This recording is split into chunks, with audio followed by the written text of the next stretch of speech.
नमस्कार मित्रांनो, स्वागत आहे तुमचं आताच्या ब्रेकिंग न्यूजमध्ये.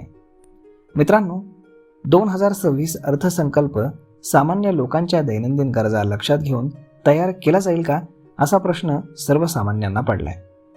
या दरम्यान एक महत्त्वाचा संकेत समोर येतोय. जर सरकार यांनी धोरणात्मक सूत्रांवरती विश्वास ठेवायचा असेल तर 2026चा अर्थसंकल्प महिलांच्या आर्थिक गरजांवरती विशेष लक्ष केंद्रित करू शकतो. या लक्ष केंद्रित करण्याचं सर्वात मोठं साधन म्हणजे क्रेडिट कार्ड, सुलभ कर्ज आणि मूलभूत विमा सुविधा असू शकतात. गेल्या काही वर्षांमध्ये लाखो महिलांच्या नावावरती जनधन खाती उघडण्यात आली आहेत.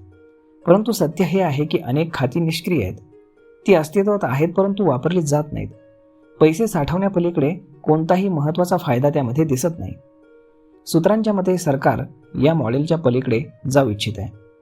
2026च्या अर्थसंकल्पामध्ये जनधन खात्यांना क्रेडिट, विमा आणि सुलभ कर्जांशी थेट जोडण्याचा प्रयत्न केला जाऊ शकतो, जेणेकरून महिला केवळ खातेधारकच नव्हे तर आर्थिक व्यवस्थेचा सक्रिय वापरकर्ता बनेल. अर्थसंकल्प पूर्व चर्चेमध्ये एक विषय वारंवार समोर आलाय, तो म्हणजे महिला केंद्रित क्रेडिट कार्ड. सूत्रांनी सांगितले की धोरण पातळीवरती असं मानलं जाते की क्रेडिट कार्ड हे कोणत्याही व्यक्तीच्या क्रेडिट प्रवासातील पहिलं पाऊल आहे.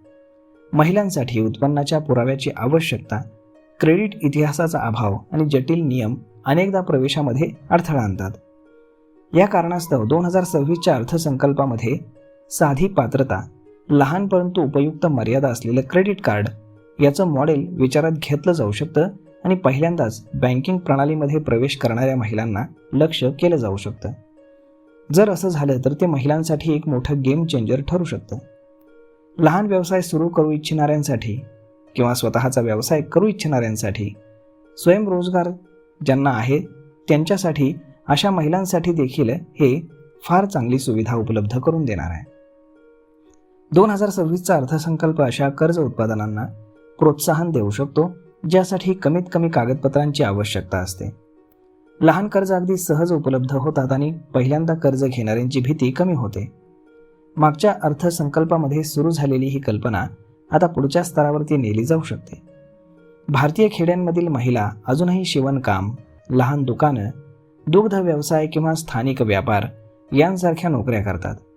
त्या कमावतात, परंतु पुरेसा खर्च भागवण्यासाठी ते पैसे पडत नाहीत. सूत्रांकडून मिळालेल्या माहितीनुसार 2026चा अर्थसंकल्प बचत गट आणि ग्रामीण महिला उद्योजकांसाठी कर्ज सुविधा सुलभ करू शकतो. तर मग मित्रांनो, अशा पद्धतीने यंदाच्या 2026च्या बजेटमधून महिलांना एक मोठं गिफ्ट मिळू शकतं असं मानलं जात आहे. तर मग मित्रांनो, हा व्हिडिओ, ही माहिती तुम्हाला कशी वाटली हे तुम्ही आम्हाला कमेंट करून नक्कीच सांगा. आणि जर आवडली असेल तर आपल्या जवळच्या मित्रमंडळींसोबत देखील हा व्हिडिओ तुम्ही शेअर करायला विसरू नका. धन्यवाद.